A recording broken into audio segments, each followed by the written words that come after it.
लोगों की हमदर्दी क्यों मिलने लगी दीपेंद्र हुड्डा को।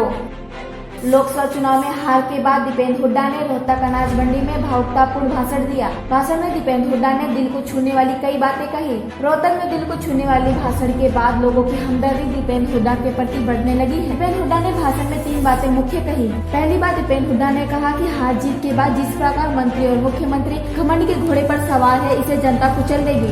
मैं देख रहा हूँ, पिछले 3 हफ्ते में मैंने देखा है, मैंने बहुत आत्ममंथन किया। 3 हफ्ते में मैं देख रहा था। मैं समझता हूं कि हार जीत हो सकती है, मगर हार में आत्ममंथन होना चाहिए तो जीत में भी संतुलन होना चाहिए, संयम होना चाहिए।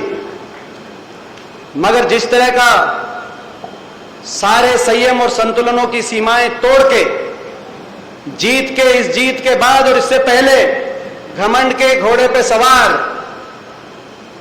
हरियाणा प्रदेश के मुख्यमंत्री जी और इनके सारे मंत्रिमंडल, पूरे भारतीय जनता पार्टी के तमाम नेतागण निकले, प्रदेश के कोने कोने में इस घमंड के घोड़े पे सवार होकर प्रदेश की जनता की भावनाओं को रौंदने का जिस तरह से काम कर रहे हैं, इनके खिलाफ लड़ाई आपको हमको लड़नी पड़ेगी। दूसरी बात, दीपेंद्र हुड्डा ने विशेष तौर पर यह कही कि जो उनका दिल्ली का घर तथा चंडीगढ़ में फ्लैट खाली करवाने की बात कर रहे हैं, इस मामले पर भी दीपेंद्र हुड्डा ने लोगों को छूने वाली बात कहते हुए कहा कि दिल्ली चंडीगढ़ का घर तो खाली करवा देंगे, लेकिन जो लाखों की जनता के दिलों में घर बनाया है, जनता के दिलों के घर से कैसे निकालेंगे।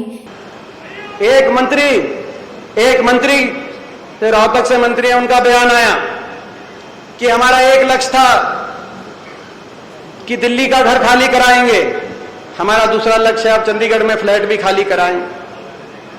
लक्ष्य तो आपका होना चाहिए, हरियाणा के भाईचारे को मजबूत करेंगे, हरियाणा को विकास की तरफ आगे लेके जाएंगे, मगर आपका लक्ष्य है। मैं उनको कहना चाहता हूं, उनकी जानकारी के लिए कहना चाहता हूं, जहां तक घर की बात है, जो 15 साल की मेरी तपस्या है दिन रात की, मैं तो वो घर कम ही देखा है 15 साल में। 15 साल की जो मेरी तपस्या है, अगर मैंने कहीं घर बनाया है 15 साल में, तो जो आप सब बैठे हो, आपके दिलों में मैंने घर बनाया है।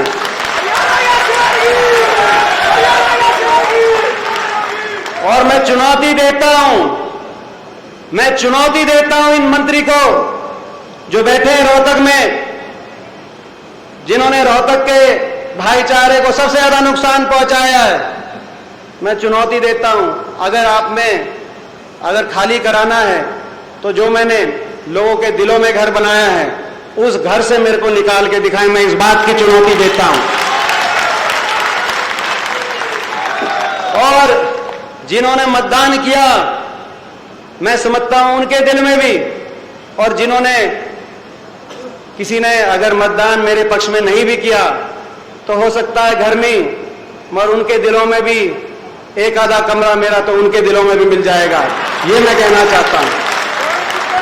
तीसरी बात, दीपेंद्र हुड्डा ने कहा कि मुख्यमंत्री ने रोहतक में जीत के बाद झज्जर में कहा था कि रोहतक की जीत इस प्रकार हुई है जैसे भारत ने बांग्लादेश को हरा दिया है। दीपेंद्र हुड्डा ने जब भाषण में कहा कि क्या मुझे वोट देने वाले लोग बांग्लादेश के हैं, यह बात भी लोगों के दिलों को छू गई। मैं देख रहा था बयान, मुख्यमंत्री जी का बयान झज्जर में अगले दिन अखबारों में छपा हुआ था।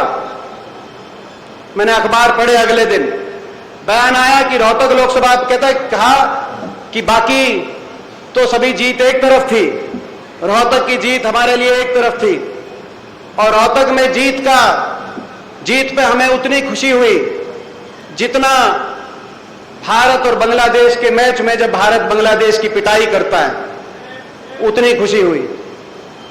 प्रजातंत्र में ऐसी शब्दावली के ऐसे शब्दों का स्थान नहीं होना चाहिए।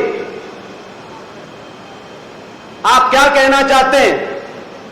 5,66,000 मतदाता जिन्होंने मेरा साथ दिया, आप उनकी तुलना बांग्लादेश के साथ करना चाहते हैं? ये तो स्वीकार नहीं होना चाहिए। देश और दुनिया की तमाम खबरों को जानने के लिए सब्सक्राइब करें हमारे न्यूज बाजार चैनल को।